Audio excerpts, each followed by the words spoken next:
All right, welcome everyone to the June version of our Boise ITSM Talks meeting. It's June 13th today, and as Donnie and I were just saying, it's hard to believe we're already almost at the middle of June in 2023. Time is moving quickly on us here. Appreciate everyone being here and expect that we'll see a few more folks making it in. I'm going to go ahead and get us started though. As always, I want to say thank you for taking the time out to attend our meeting. That's just say June, not April, so I'll fix that in my real presentation that I post. Thanks to Donna for being here. Donna's been a regular attendee and presenter at these meetings, and I appreciate all the support, as always, from her and from ITSM Academy. And I list her as co-presenter, but she's going to be more about the real presenter, and I'm going to be just doing the first part of the presentation, and she's going to do most of it. So appreciate her being here. And for first timers, so Eileen, I see you're here, and we always have first timers coming to these meetings. I'm seeing a ton of first timers signing up on Meetup for this group. So we'll work to continue to build this group and get the word out on our meetings. We always start off the meeting with our vision for the Boise ITSM group. And this group's actually been running now since November of 2017, which is really hard to believe. And awesome. Myself and Ryan, as the co-founders, really are happy to continue to have these meetings as much as we can and have the ability to fulfill our vision and our why, which is to deliver actionable information. We want to encourage attendee participation. Don and I will absolutely have some time at the end of this presentation for some questions and some discussion. And we actually started out this idea to have it be a little bit more of a panel discussion, have a lot of interaction and a lot of involvement from everyone. So definitely encourage that. And of course, our why for starting the group is to inspire everyone to become better leaders in your organizations and to fulfill those ITSM voids in our organizations and in our communities, which we still have. And as we continue to move forward with different frameworks and framework alignment, very important for us to continue to work on promoting ITSM. And I think it's a great time to be part of the ITSM community right now. There's just a lot of dynamics and things going on, and a lot of things that we can look forward to being a part of as we move forward. All right, so our presentation today, process integration, metrics, and setting expectations. And we're going to go over a lot of different topics in this presentation. So again, appreciate Donna Knapp from ITSM Academy being here. She's the curriculum development manager, and it's just been an awesome person to work with and collaborate over the years. And every time I meet with Donna, I just really enjoy the time spent and have really appreciated the opportunity to build a relationship with her and to collaborate. So thanks, Donna, for being here. Back at you. Yep. Right. Well, I'm going to go ahead and stop my sharing and let you bring up the main deck. Okay. And we'll go ahead and get started. See, Lisa made it too. Hi, Lisa. Thanks for being here. Lisa. And I can't screen share. It says host disabled participant screen share. All right, hold on. Let me see if I can't fix that. My default shouldn't do that, but there we go. Try it again. There we go. All right. All right, and let's see, give me 1 second, because Zoom and I always have to have a little bit of a battle till I get the right display setting going on, because you're seeing my notes, right? I'm seeing, yeah, the slide in the note, the next slide, the notes instead of the full screen. On. Now you're not, right? There you go, that looks better. Okay, there you go. All right. All right, terrific. Okay, so first of all, as Jeff said, we're going to talk about a lot of things. And it's funny, when we were putting together this presentation, I think when we ended up, we think we have about 2 weeks worth of content that we're covering here, but we're going to try to, get it into the time allotted. But, what we've kind of learned about IT service management over the years is that you can tweak processes all you want. And let me just first of all say, let's just address the elephant in the room. Yes, we are using the word process here. I know that ITIL 4 focuses on practices, which is the greater concept, right? The greater capability that you need. We actually really are focusing on the process component of practices in this particular presentation. And what we've learned about processes is, again, You can tweak them all you want, but really over time, the way you're going to mature your processes and the way you're going to enable them to function as efficient and as effective as possible is when you start to integrate the processes. And a lot of times what we find is that when people attend IT service management training, they walk out, that's a big aha for them because they think, oh, my job is to work at the service desk and I handle incidents. But when we really can help them understand how incident integrates with so many other processes, then they start to understand what's going on upstream from them, what happens downstream in terms of the information that they're producing. The integration is an important component of it. So that's really what we're going to focus on. So we're going to start with why processes are important. We're going to talk a little bit about process maturity and process integration. And then we're going to talk about the metrics part of things. So, what do you need to measure in order to understand? Do you have good process integration? Are your processes performing efficiently and effectively? And then some last little closing thoughts about driving process improvement. So first, over to you, Jeff. All right, thanks, Don. I want to start out with just starting with why, and why are processes important? And I think it's really interesting to think about when we look at individual processes like Donna was talking about, something like incident management or change management or change enablement or problem management. And why do we have these processes and what are they really here to help us do? And you can put some drops in for me? Yeah. Oh. It's just a webinar thing. Go ahead and mute that.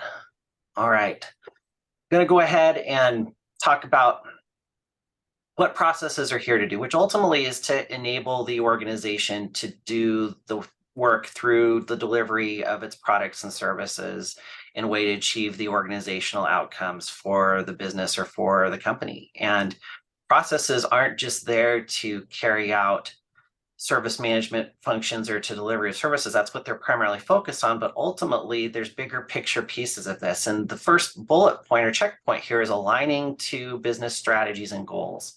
And ultimately, we'll talk about this a little bit more in this first section. It's really important to have that organizational alignment and that understanding of what those processes are there to do to fulfill not just the objective of the process, but how that helps support the larger organizational objective. So you see some of the other things here with regulatory and compliance pieces, collaborating across functional silos versus just working within our silos. And that ties into even the larger picture of value streams and value stream mapping. And ultimately, we want to get better at what we do. And so when we have things more consistent and more repeatable and more mature, which we'll talk about later in this presentation, enables us to do that, which leads to higher productivity, optimizing performance and costs. And the bigger picture is it helps us achieve both customer and employee satisfaction by having good process. And we'll talk a little bit here in a minute about what some of those characteristics of a good process look like. And that's not to say that innovation is important. Jeff, you and I had a conversation about this, that, and the analogy that I drew when Jeff and I were chatting is, think how crazy your life would be, right? If every morning when you woke up, your home had been rearranged. We need to have some stability in our lives. There's a reason why we all hang our keys up on a hook when we walk in the door at night. It enables us then to be free to innovate and be free to be creative. So we never come at this with the intention of ensuring everybody's doing everything the same way all the time. It's really just to have that layer of stability that then frees you up to innovate. Yeah, absolutely. And just lots of other things that we'll talk about in that context, but I'm glad you brought that up, Donna, because that's absolutely part of our conversation. There's definitely some thought and feedback out there that says we don't need processes in today's world anymore. And I think that's absolutely incorrect. And there's definitely things that we need to be able to do from a consistency and a repeatability standpoint, even automation standpoint, so that we can then focus on those things that are more complex potentially. So absolutely. What do you think you automate? Exactly. Yeah. Yeah, so how processes deliver value, and I'm not going to read through all these, but it's really about making sure that we have that focus on value and outcomes. And if we can integrate across our various processes and not just look at them in isolation, but really look at that end-to-end picture and make sure that our processes are fit for purpose and that they're adapting to changes and to feedback. All of those things are really important. So we need to know who our customers are for our processes and what are the objectives and the outcomes that those processes are supporting and enabling.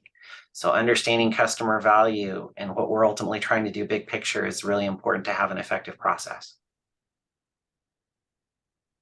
One of the things that's super important, and this is always an organizational challenge, especially when we're first starting out or depending on our level of maturity, is to have an accountable process owner. And we've talked about this throughout ITSM since I can remember, that it's really important to have an individual and a single accountable owner for the performance of a process. So we have that process owner to make sure that the process, again, is fit for purpose and it's delivering the value to its stakeholders that it should, and that processes are performing as designed to meet those organizational needs. And where we're running into issues or changes, we're on top of that. And we have the ability to measure if we're doing things effectively and if we're integrated end to end. And that continual improvement, just because we know things are constantly changing and becoming more and more complex, is really important. So from a process owner standpoint, it's not just important for me. Again, if I'm an incident process owner, I can't just be focused on the goals and the objectives of the process in isolation.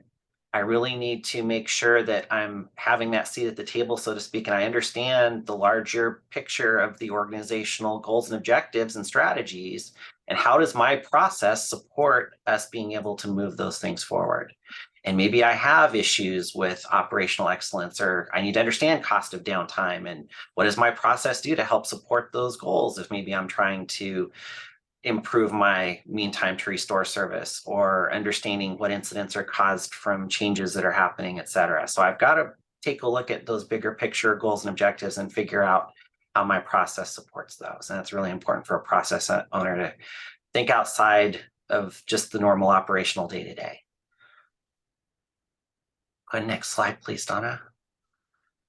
Characteristics and effective process. And there's a lot of stuff on this slide, but I think the big thing for me to call out, we just talked about the role and responsibilities of an accountable process owner and that they need to do those things that we just talked about well. But we've really got to have that larger big picture view, the organization's meeting their objectives and their key results or their outcomes. And processes are here, like we just talked about, to make work more consistent, more efficient, and more effective. And we talk about roles, especially in previous versions of ITIL, ITIL v3, this role of process practitioner, the people that are carrying out the process activities. Those people doing the work should like the process. Is the process helping them to do their job easier and better? Are they showing up to fill out a request for change and say, I understand why I need to do this, and I understand how it helps reduce risk and improves our outcomes for our releases and our deployments? And part of the process, and this is one of the things that I steal with pride from Donna, she likes to say all the time, is we want to make it easy for people to do the right thing.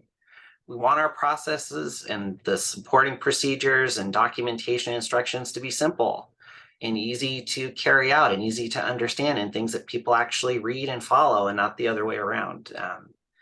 I'm sure all of us have seen lots of examples out there where we've seen the opposite of that. And that's not good. If I'm doing a good job as a process owner or process manager, or if I'm putting together the roles and responsibilities and the documentation, that stuff needs to be there to make it easy for people to do the right thing and not the other way around. It shouldn't be overly bureaucratic and overly heavy. And that's where guidance and support from some of our classes like Agile Service Management come into play, is to help change that approach from where maybe we've had some of that historical perspective being an issue. Principles-based thinking as opposed to, concrete policies and rules. Absolutely. Yeah, great point. So I mentioned value streams, and again, we want to be able to use processes to support that end-to-end value stream concept and interface effectively with other processes. And we're going to talk more about that And we've got to make sure that we really understand the broader perspective of all of our different stakeholders. And again, as things are changing more and more rapidly, we have different strategic objectives. I know a lot of our organizations are going through a very quick turnaround with some of our digital transformations. We have to have the ability to make sure that we're looking and receiving all of that feedback, and that if our process hasn't been improved or updated or hopefully made more agile and simplified in somewhat of a recent amount of time, we probably are missing things from that standpoint as well. And we need to be focused on that. So we need to support agile and continuous ways of working and not hinder them if we're doing a good job with our process. And that's where I think sometimes our processes and some of our organizational silos, can become issues or can get a bad name, so to speak. All right. Okay.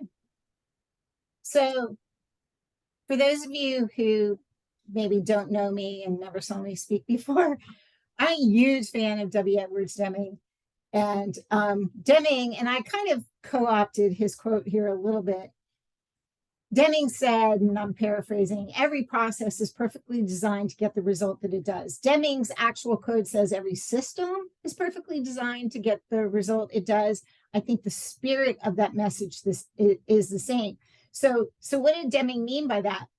If you design a great process, right, it's minimum critical activities, you've made it easy for people to do the right thing, you're doing a great job of producing the data that people need in order to monitor and measure the performance of that process, you're likely going to have a great process. If you designed a heavyweight, overly bureaucratic, really cumbersome process, people are going to hate that process. So every process is perfectly designed to get the result it gets. You decide what your process looks like.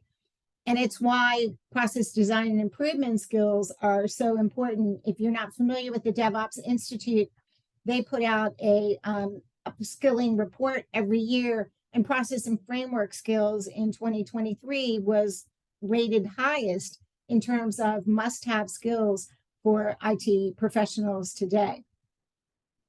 So let's talk about process maturity and integration. First, why is measuring process maturity important? Because no organization can have everything in place that they need to have in order to have a well-performing process overnight. You can, on paper, design what looks like a great process, but you still have to teach people, upskill people, right? Give them the skills that they need. There's maybe technological changes that you need to be making. You need to be looking at the data and understanding what kind of reports you're going to produce. And that's just going to take time. And you're never going to get it right the first time out of the gate. And so using the concept of maturity models is really useful. It gives you a framework for understanding where you are. Let's talk a little guiding principle here. Start where you are, right? And then figure out what steps that you need to take in order to improve. It's likely you're familiar with some form of maturity model. This is kind of an adapted version of CMMI. There is an ITIL maturity model for those of you who are ITIL practitioners. ISO 15504 is the international standard for assessing process maturity.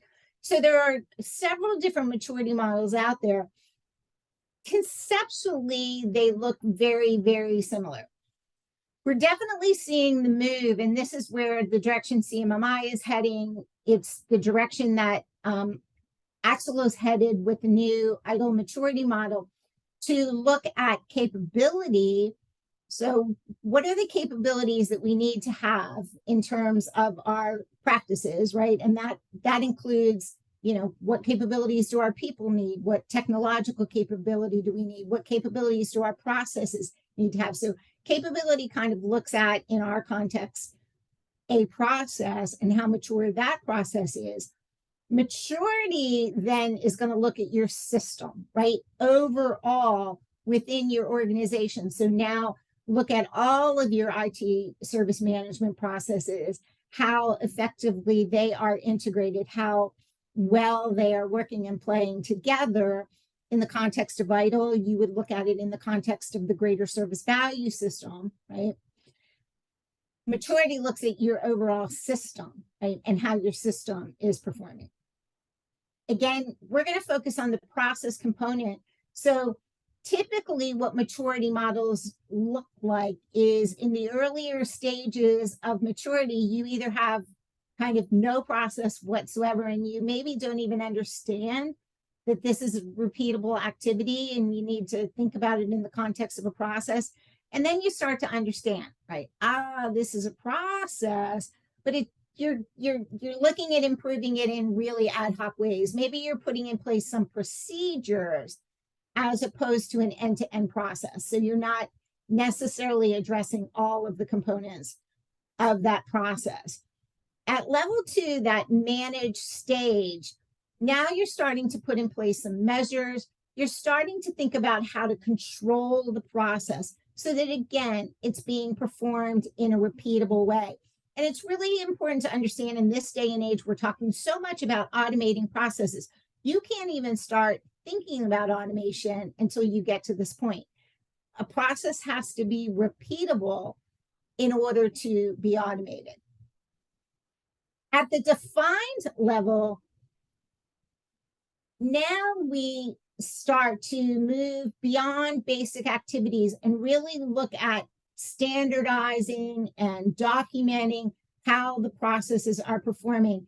And I just noticed a little typo. So it should say this includes clearly defining process interfaces. So the very spirit of our presentation, unfortunately, I left out of our presentation, and I apologize for that. It's at this level 3 maturity, again, that we start to understand, think about kind of what are the core components that we're going to document when we're defining a process. We're going to define inputs, activities, and outputs. Well, what are inputs? Inputs very simply are information or work products that are coming from some other upstream processes. What are outputs? They are information or work products that are going to some downstream processes. So again, it's really at this defined level that process integration starts to become important. It's kind of the litmus test for maturity. So some of you may have heard me tell this before, but I've had people come to me and say, we're really proud of our incident management process. It's level 1, or it's level 5 maturity. And I say, awesome. Tell me about your problem management process. And they go, well, we really don't do problem management. My answer typically is you don't have an incident management process at level 5 maturity, right? Because to get beyond level 3 maturity, you have to start looking at how incident integrates with processes like problem management, knowledge management, and many other processes. So that's kind of an important point in the maturation life cycle. And keep in mind that for some processes, this may be good enough, right? You get to level 3 maturity for a given process. And rather than continue to put time and effort into that process, maybe what you want to do is look at some of the interfacing processes and start to work on them and look at how you can mature them. You don't have to get everything to the exact same level of maturity, but you really need to understand that you have to be, have at least level 2 maturity for those more significant processes that integrate with each other. So if you want to get incident to level 3, problem probably should be around level 2, right? Because it's a critical process from an integration standpoint. Hopefully that makes sense. Then we move on to higher levels of maturity, where we're really now looking at how the process is performing on an ongoing basis. We're getting much more sophisticated in terms of how we're managing the measurement of our processes and how we're using measurement in order to drive improvement of that process. And at the highest level, optimizing, we're now starting to think about innovation. We're really starting to think about, is there even a better way of doing this, right? maybe the process is humming along just fine and we don't need to reinvent the wheel. But what we're seeing today, especially as organizations start to really embrace things like Agile and DevOps and site reliability engineering, it really does require some innovation. It requires us really completely rethinking how we approach some of our core IT service management processes. The little line at the bottom is really important. There is no standing still or neutral ground. It's really important to always recognize if you're not constantly incrementally improving your processes, they're going to start rolling backwards, right? They're going to start to deteriorate, whether it's because people start to find ways to work around the process or because the process itself. Unfortunately, sometimes when we improve processes, we add in waste, we add in extra activities. Has anybody ever had this happen where you somebody makes a mistake and what leadership does is put in place a new policy in order to try to prevent other people from making that same mistake, right? So those kinds of things get added into processes over time, and you think you're improving the process, but in reality, maybe what you're doing is making it more heavyweight, making it more bureaucratic, making it more difficult for people to follow, which means that people are maybe going to try to start finding a way around the process, right? And it all starts to fall apart. So we can't think that processes are ever done, right? We have to continually improve them. So what are the kinds of things that we measure in order to continually improve our processes? We measure performance, we measure integration, and we measure how well we're doing at improving the process itself. And I'll talk a little bit about what a measurement framework can look like for driving improvement coming up in a little bit. So this is really what process maturity, right, is all about. It's how well has this process been defined? Does everybody understand that this is a process? Does everybody understand where the documentation related to this process is? You know, as Jeff said, why we're even doing this? How capable it is of being continually improved through the use of measures. So that begins with, are we collecting the data that we need to in order to understand how that process is in fact performing, and performing in the context of overall business goals, right? In ensuring that alignment with the overall business strategy. And then also how well it is embedded in the organization's culture. John Carter, who wrote years ago a paper on how we continually improve within organizations and how we enable organizational change in an organization, once said that you know your process is successful when people start defending it as the way we do things around here, right?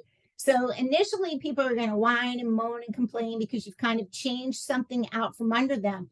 But if you've done your process improvement well, and if your process is efficient and effective, people will realize, hey, this has in fact made it easier for me to get my job done. And they're going to start to push back when other people aren't following the process, or when other people aren't giving them what they need in order to do their job efficiently and effectively. So how do we measure process performance? First of all, we can think about compliance. Are we following the process? So what kind of evidence do you need to produce out of your process to know that people are in fact following it? So typically you're going to be creating records, you're going to be producing reports. There's going to be some type of evidence that you're going to be able to look at to know people are following the process. We look at quality and productivity. Are we executing effectively? Are we executing efficiently? So all of those really imply that we understand what our customer and our process stakeholder requirements are. The definition of quality is really conformance to requirements, right? Do we understand what the cost is of performing a process, how much resource we're consuming when we're performing that process? And can we then look at, is that is that ratio appropriate? The amount of resource we're consuming versus the amount of value that we're providing, right? That really speaks to the concept of efficiency. And then value. So value can be looked at from the perspective of the overall business or the overall organization, right? Is this process supporting organizational goals and objectives? It can also be looked at from the standpoint of our customers, right? Is it, in performing this process, are we performing work that is of value to our customers? And so much of what we talk about today relates to customer experience, for example. So in participating in this process, are our customers having a positive experience and realizing the outcomes that they expect? Therein lies how we can understand if it's of value. When it comes to measuring process integration, and I'm just going to kind of use this slide to tell a little tale. It's a really simplistic slide, but you'll have much more comprehensive reports that help you tell this story. But if let's take incidents just because it's easy, right? It's something most of us relate to. But if we look at the concept of incidents related to a product or a service, let's say we launch a new product or we launch a new service. Initially, when we launch that new product or service, we're going to see this kind of spike in incidents. And the incidents can be anything from defects that didn't get detected during the life cycle to just simply, the users of that product or service not knowing and understanding how to use it and how to navigate the product or service. So, typically we see this kind of spike when we introduce something new into our organizations. So if we have good processes in place like problem management and knowledge management and monitoring and event management, what we should see is that fairly quickly we can start to pull down the number of incidents that are occurring. And we can start to look at things like, is our mean time to detect incidents decreasing? Is the mean time to resolve incidents decreasing? If we have, for example, good monitoring and event management in place, we should be able to detect incidents very quickly, optimally before they even impact the user community. If we have good problem management in place, do we have workarounds? Do we have known errors that enable us to resolve, especially known incidents, very, very quickly? Can we, and optimally, right, can we push that information forward to our user communities so that there's self-help capability and self-service capability? Here's where automation starts to come into play again, right? A lot of organizations are very enamored today with things like chatbots and having, that, technological assistant, right, that comes along and kind of helps you in order to get answers to those frequently asked questions. How does the chat know? How does the bot know what information to provide? It's really rooted in good, solid problem management and good, solid knowledge management. So if we're doing those processes well, we should be able to really very, very quickly, number one, pull down the number of recurring incidents, and we should also be able to see a noticeable decrease in the amount of time that it's taking us to detect and resolve incidents. If we look at it from a service desk perspective, these processes also are going to help with things like first contact resolution. If we're not able to automatically restore service and a user does need to contact the service desk, is the service desk able to very, very quickly provide an answer, provide a solution in terms of what's happening? We also can start to look at things like change management. So if we're doing change management well, if we're really getting good at understanding what are those changes that represent a risk to our organization, what are those changes that very commonly result in incidents. And what can we do then to either prevent those incidents or at least minimize the impact of incidents? Again, we're going to really now start to see that we're able to either pull down the number of incidents that are occurring, or the next time we roll out a new release of that product or service, we're even going to see a lower spike, right? A smaller spike of incidents because we're doing change management very, very well. I think some of the coolest stuff that organizations are doing these days, and if you didn't get a chance to see our webinar, ITSM Academy's webinar, not last month, but the month before, we had Mike Weaver. Mike Weaver talked a lot about some of the changes that they've made to their change and release management processes. And they have something called the bullet train, which is very cool.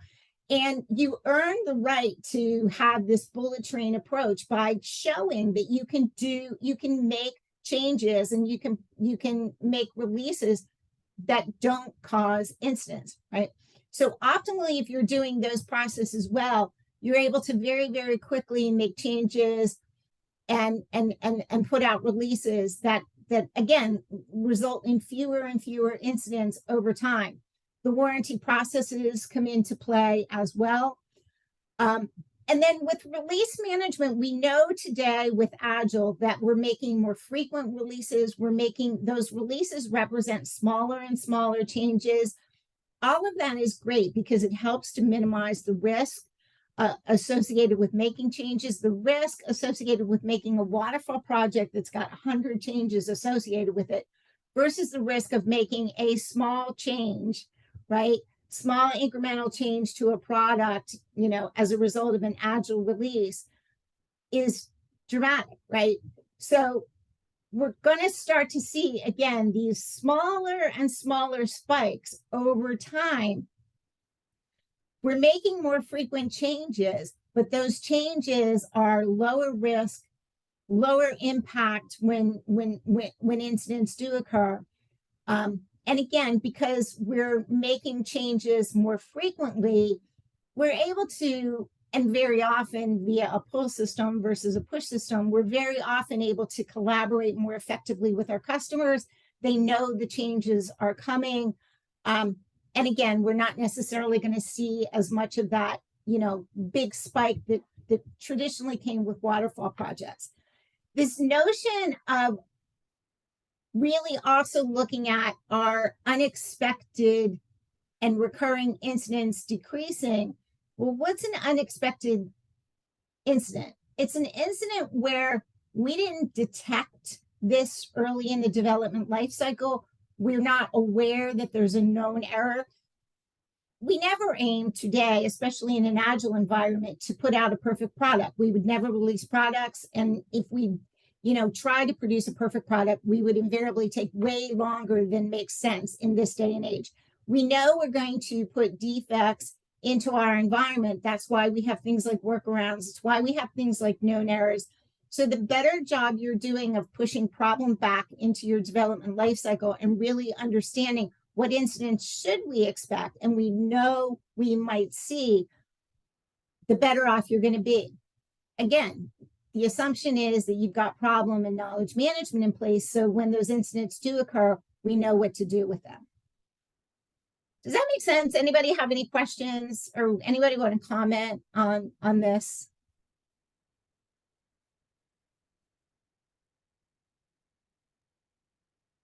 So learn to tell that story, right? If you're a process owner or you're involved in process improvement, really start to look at, all right, what processes integrate most tightly with this particular process? And how can we measure whether or not that integration is working effectively, right? Are we seeing, you can typically put forth a hypothesis, right? That if we're making an improvement to how a set of processes integrate, we should be able to see in our metrics that that integration is effective. We can also really And it's important that we also really start to understand the role that service level management plays in all of this. If you look at what service level management does, and most of us are familiar with terms like SLA, service level agreement, and SLO, service level objective, which is what we're seeing more and more in the SRE community, coming out of the SRE community. If you really understand what this process is all about, it's really a negotiation, right? So we have a product and service, we have customer requirements relative to that product or service, and every service management process really needs to understand what those requirements are. And then what processes owners have to do is think about, all right, how is my process going to contribute to satisfying those customer requirements? And what's it going to cost in order to fulfill those requirements? So the requirements go out to our process owners. Our process owners submit options and costs. And then there's, again, some negotiation that has to occur there to ensure that we can, in fact, satisfy those requirements at an appropriate cost for the organization. At that point, we establish our targets, right? And this is where those targets are typically defined either in our service level objectives or in our service level agreements. I want to very quickly distinguish between those two. In the greater IT service management and SRE community today, it's become kind of the way of thinking about this has become that the SLA is the promise or the guarantee. We often hear the term contract even applied to an SLA. This is where we have that agreement with our customer that this is the level of service that you can expect. And typically also in SLAs, there's some type of language about what happens if those targets aren't being met. With service level objectives, what service level objectives are the aspiration, right? So what do we need to be doing? What do we need to be monitoring in order to ensure that we're going to hit that SLA on a regular basis? Your service level objectives are actually going to be higher than your SLA, right? If they're lower than your SLA, you're going to miss your SLAs day in and day out. If they're the same as your SLAs, if something goes wrong, you're going to miss your SLAs, right? So your service level objectives are kind of that target or that aspiration that you want to realize in order to make sure that, again, you can hit those SLAs on a day-to-day basis. So we have that negotiation process. Our processes get their targets. Our processes then report their achievements. So a process like incident management would report back things like mean time to detect or mean time to restore or response time for handling incidents. And then service level management is going to monitor and review and make sure that we're meeting those customer requirements on a consistent basis. So that's how it's all supposed to work. How does it work in reality? A lot of times the targets that are in those SLAs get plucked out of the air. They just, there's some expectation gets set in terms of what that target needs to look like. And then our processes haven't been engineered in order to meet those targets. So it should come as no surprise that we're either missing SLAs on a regular basis or we're having to go through, we're having to, jump tremendous hurdles on a day-to-day basis in order to meet those service level agreements. So it's understanding the role of service level management is critical in terms of not only designing and improving processes, but also in the context, again, of thinking about how processes integrate with each other. Because you may have a process that on its own can't necessarily meet the SLA targets day in and day out. It has to rely on some other process, information or work from some other process. Yeah, hey, Donna, real quick, if I can just add to that, and Ryan and I in particular have a lot of experience in this space. The options and cost piece we have circled here is just so important because you have to understand that not everything can have 100% availability or high performance or high security, right? Those things that need it you will readily pay for because you understand the cost of downtime or the cost of exposure. But not everything, your internal departmental SharePoint site doesn't need that same level of Right. SLA that you need for your revenue generating external facing customer portal. And those things have to be part of this discussion, and the processes then need to support those, be equipped to support those objectives. And we shouldn't be signing the SLA until we have all of this aligned. And that's Right. where I think a lot of organizations really go wrong. Right. Just real quick on time check, we're at 45 after, just a little Yep. past that. So we're gonna have to speed it up. I know we've got a lot of content to still cover, but hopefully that makes sense to everyone. And Yep. I know some of us have spent a lot of time working through the right way versus sometimes the wrong way, or SLAs get signed and then we figure out how to support them after the fact. And that's a really important concept here that we want to make sure that we covered with the alignment to process. Right. So what you need to do when you're looking at measuring your process is really understand what are the targets that have been defined in those SLAs. And then also look at your internal support agreements. Historically, we've called them operational level agreements, and look at your contracts and make sure that you understand what are those points in the process where you can know that everybody's doing what they're supposed to be doing in order to meet that SLA. And this is typically referred to as lagging and leading indicators, right? So SLA metrics are lagging, and kind of in front of that are all these leading indicators that say, how long did it take us to respond to the incident? How long did it take us to escalate? Were the people that it got escalated to acknowledging and starting work on it within a timely fashion, right? So we really want to think about how we can measure and ensure that we're doing everything that we can in order to hit those targets. We also, again, can look at things like process integration, right? So how can we ensure that event management is enabling us to quickly detect incidents, and problem and knowledge management throughout our incident management process are providing people the information they need in order to do their jobs. And after the fact, we're going to have things like post-implementation reviews, and our continual improvement practice is going to come into play to constantly help us look at things like the lead time and the cycle time associated with that particular process. So how do we make sure that we're producing meaningful metrics? And this is kind of an oldie but goodie little quote from Yogi Berra. Essentially it's be careful what you ask for, right? But we have to measure always things that matter to the business, and you see the examples of that here.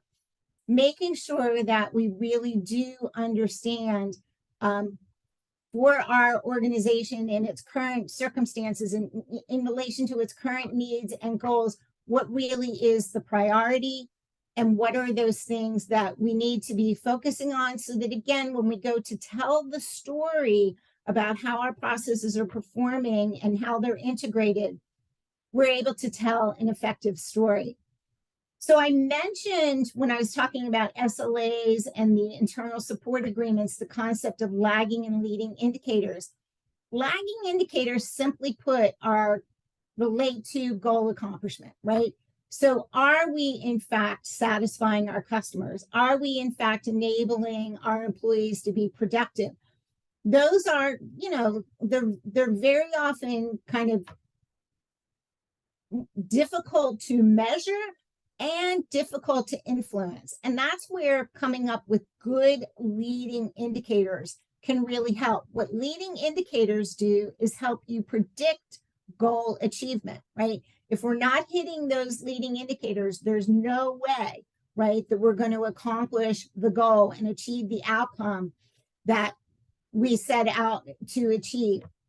So here's an example of what of leading and lagging indicators. So if we have a lagging indicator like customer satisfaction, which again, customer satisfaction, everybody kind of perceives that it's difficult to measure, but in reality, it's something that we've become very good at measuring over time.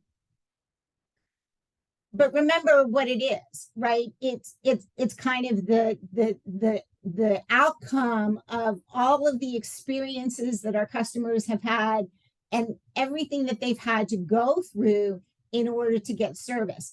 So you see on the right hand side some of the typical leading indicators that you would be looking at in order to understand customer satisfaction. Now, again, this whole presentation is using incident management as an example. We've kind of brought in a little bit of service desk. We're bringing in some problem management along the way, but you could apply this same approach in terms of understanding lagging indicators and looking at leading indicators to really any set of integrated processes in order to really start looking at how do we measure, right, the effectiveness. If we look at things like productivity, we can start to think about what are those types of indicators that help us understand whether or not our employees are being productive. How many incidents are occurring? How quickly is it taking us to resolve those incidents? How successful are our changes? You know, are our changes chronically causing incidents that impact people's productivity? So really thinking about and giving some thought to, right? What are those leading indicators that will really help us understand what's impacting productivity? Things like self-service completion rates or story point completion rates, right? If we have changes that we need to be making to our products and services that are going to enable users to be more productive, are we getting those? Are we handling those user stories in a timely fashion? Can indicators be both lagging and leading? Somebody shout out. Anybody shout out? Yes or no?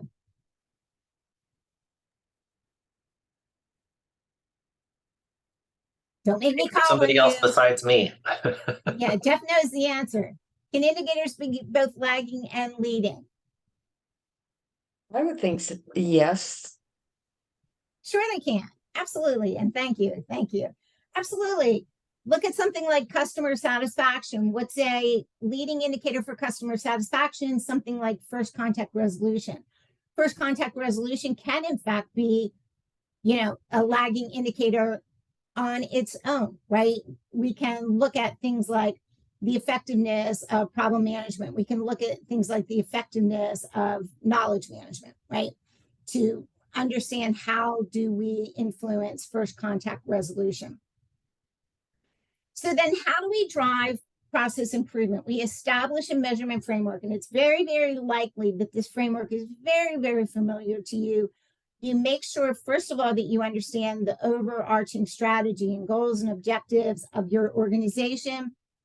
And then you look at things like critical success factors and KPIs, and then the metrics that underpin them. I've given you an example here, and I'm not going to take the time to talk through this example, but here's another place where you want to be able to tell a story, right? So if a critical success factor is to make changes quickly and accurately, then think about how do we drive that? What are the metrics? And it's key metrics, right, for a reason. And over time, your key metrics should be changing. Over time, you should be increasing the number of standard changes or reducing the number of emergency changes to the point where that's not important anymore, right? It's become the way you do things. You're doing it very, very effectively. So now you start to look at what other key areas do we need to be looking at in order to be making our changes quickly and accurately. Over time, you may even change your critical success factors. So if you're measuring the same critical success factors and key performance indicators this year that you were last year, what it would say to me is you haven't done any process improvement, right? You've not moved the dial, right? So these metrics should be driving improvement, and they should enable you, again, to tell a story about what that process improvement looks like. So how do we nurture a culture of continual improvement? And we've really talked about these things all throughout this entire presentation. First of all, you have to have somebody who cares. And that's really what process owners are all about. We talk about words like accountability, but really, to me, always, it's having somebody who really cares about the process, who cares about the people who are, and I'm sure in their words, having to follow this process, right? Caring about them and always thinking about how can we make it easy for people in order to follow this process. We need to make sure we understand the big picture in terms of what's important to our organization, right, from a strategic perspective. But we also have to understand the big picture in terms of integration, not only in the context of our processes, but integration in the context of other frameworks that we have in place. Agile, lean, DevOps, site reliability engineering. No one framework is perfect. No one framework is complete. They all have to work and play well together in order for you to be effective. So always let's think about that big picture. Think about things in the context of the greater value stream, especially when you're prioritizing process improvements. Learn a little bit about the theory of constraints, because that will help you to really understand what processes you should be working on in order to improve your greater value streams. Learn to make data-driven decisions, and a lot of what we talked about from a measurement standpoint comes into play here. Practice agile service management. Make small incremental improvements to your processes. Don't, just like today, we don't want to take a big bang approach to releasing products and services. We shouldn't be taking a big bang approach to how we improve our processes as well. And then always remember that there are human beings on the other end of these processes. Make changes with people and for people, not to people. Manage the organizational change. Help people understand why you're making these improvements. And really, again, be kind of very, very much aware of the human. IT service management and process improvement is culture change in its purest form. We've got to manage that culture change. So I'll finish with this quote from Simon Sinek, which I absolutely love. The goal is not to be perfect by the end. The goal is to do better today, right? Always looking at how can we make those, small incremental improvements that, trust me, are going to add up over time. So we encourage you all to be an ITSM champion. And if you're wondering what's with the picture, Donna, if you don't pay attention to hockey in any way, shape, or form, we're in the throes of the Stanley Cup finals. The Stanley Cup actually might get hoisted tonight. I personally live in Florida, so I hope not. So everybody repeat after me, go Panthers. If you see a picture in the press tomorrow of the Stanley Cup being hoisted, know that there's a whole bunch of unhappy people in Florida right now. So how do you be an ITSM champion? Hone your skills, really understand how to design and improve processes, understand value streams, understand continual improvement methods and techniques. Take initiative, be consistent, be persistent, and innovate. Like really today, all of us who are ITSM practitioners really have to understand how Agile, how DevOps, how site reliability engineering are impacting IT service management, and how they really require us to rethink not only the process activities themselves, but all of the processes that need to be integrated in order to be effective from an end-to-end value stream perspective. So I hate that I didn't end with plenty of time for questions, but I will stick around as long as you all want to. So Jeff, did any questions come in that I can maybe answer quickly? I haven't seen anything in chat yet, but go ahead, Ryan. Yeah. So, in an effort, Donna, to drive organizational change management and, as we've discussed in the past, get leadership to be more aligned with what's going on from an IT service management perspective in the organization. I think that slide with, it was one of the previous slides, it was the percent of incidents graph example. I think this slide's very important to consider. And Which it- example? yeah, it was the number of incidents slide, and it showed where you had like problem and change and everything. That slide stood out to me because I think it's important to consider how we measure the integrations of those processes. If I think a lot of times we become very myopic and we look at measuring the individual processes, specific to, like, we build silos we don't mean to by just some of the measurements that we bring on. But if the focus is to, if we want to drive results and focus on, value and really consider that end-to-end perspective, then figuring out ways to measure the integration of these processes, I think it could help a lot from that top-down perspective of getting leadership to buy in and getting Right. leadership to understand. Because, if you look at this and say, here's what we're doing for incident, here's how it relates to problem. But if those metrics are just designed, for those practices or for those processes, it doesn't tell that whole story. Right. And you lose that end-to-end perspective. And so Right. that overall, you're looking at just individual value streams when you should be looking at the entire value system.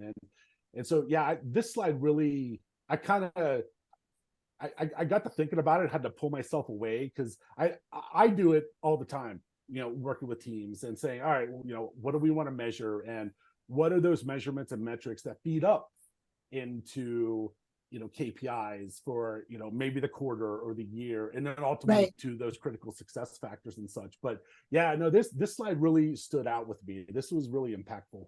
Awesome. Yeah. Well, and it also helps you justify devoting resource to these interfacing processes. And again, I'm going to put in a plug for Mike Weaver's webinar, which is up, the recording. Lisa Schwartz, can you please put into the chat the link for Mike Weaver's webinar, if you can get your hands on it quickly? One of the things Mike talked about was, like any other organization, he had trouble justifying problem management, right? Everybody kind of thought we were too busy for problem management. And he really started looking at problem management initially in the context of major incidents, right? And really understanding, okay, what caused those major incidents. And then over time, he was able to reduce the number of major incidents. And then he was, he basically got buy-in to start devoting allocating resource to managing recurring incidents, for example. And he just kept going back and saying, look at what our problem management team did. They were able to reduce the number of recurring incidents in this area by X%. And all of a sudden leadership was like, wow, problem management's really awesome. And we all go, well, yeah. But it took telling that story, right? And really being able to articulate the benefits of that process integration for them to understand that it's not just about getting better at incident management. It's really about, looking at, what do customers want? They would like for the incidents not to happen at all, right? And we're never going to get there by, being able to, reduce our mean time to restore incidents, right? We have to start looking at things like problem management and change management. Yep, absolutely. Yeah, my last comment, your Deming quote, it reminded me of Conway's Law. I think you've added that to some of the curriculum material, and it states that organizations, they design systems that mirror their own communication structure. And so Right. whenever you, I thought it was on camera. So whenever you had added that in, I thought of that. I was like, wow, there's alignment to a lot of this and how it all feeds down through the organization. Right. Absolutely. Well, I know we're a little past the top of the hour, and I don't know if folks have to go. I want to just get our announcement screen up here real quick, Donna and team. So in particular, next meeting will probably be at the end of July, around the 25th. Have Jeffrey T. Frateller talking to him. He's probably going to talk about something related to configuration management and CMDB, possibly. So more to come on that, and that will get announced here shortly. Want to make sure everyone sees the links to upcoming training classes. Our previous recordings, including this one, will be posted out on my YouTube channel. And Lisa Schwartz is here, and her webinar is going to be this Thursday morning at 9 a.m. Mountain, 11 Eastern. Lisa, you want to talk about your webinar real quick? And I've got the link here in the presentation. if you're out there. So I'll, in case Lisa stepped away, Lisa, I forget, I don't know 100% the name of the presentation, but Got it it's right like, here if you can see my screen. If you spent the dollars, now please make the most of it. yeah, but the subtitle is like, Lisa's pissed off and she's going to rant for a little while. It kills us at ITSM Academy that we have people who attend our training and then never apply what they learn, right?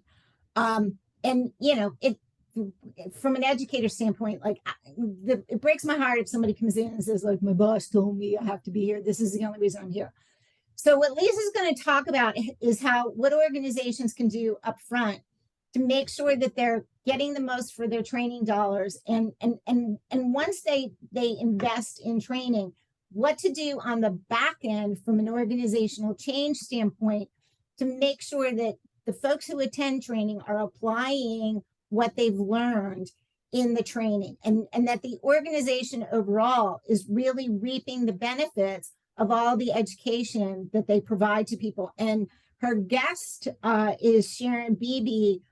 And Sharon Beebe and I personally worked with Sharon Beebe in the past, if you want to talk about organizational change, she's a master of it. She's a master at designing programs that really enable successful transitions and that really take into account, again, the people factor associated with making sure that education pays off within organizations. So I'm super excited about it. I can't wait to hear what they have to say. So it's going to be a cool presentation. Absolutely. I'll look forward to that I'm one. sorry, can you tell I'm enthusiastic about it? I probably Yeah, no, it's great. Much better job of promoting that than I would have known to do. So that's awesome.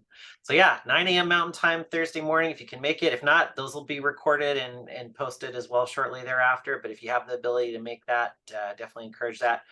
Links to our counterpart organizations here in the Boise area, the Treasure Valley Agile community, and our Project Management Institute Western Idaho chapter meetings, and looking at opportunities where I will very likely be speaking at one or both of those here coming up later on this year as well. So got those links there. So we'll go ahead and let folks go if they need to run. But if you have any other questions or feedback around the meeting, there's my email address, and also feedback on the meetup. And just we encourage everyone to continue to help us promote these events. And we had a lot of folks sign up who apparently weren't able to make it today. So we'd like to see if we can just continue to encourage increased participation. So appreciate all of you for being here today. I'm going to go ahead and stop the recording and see if there's any other final questions here before I do that. Does anybody have any questions that they'd like to have part of the recording, or any feedback before I stop the recording?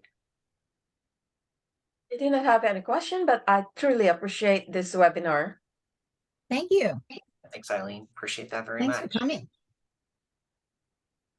I've got a number of comments. I don't know whether or not they need to be part of the recording. Okay, I'll go ahead and shut down the recording, and we'll see everyone next month. And like I said, I'll get the date. I suspect it'll be, I think, around the 25th of July, but I'll get everyone a update out on Meetup as soon as I get that confirmed. So go ahead and stop the recording. We'll see everyone next time.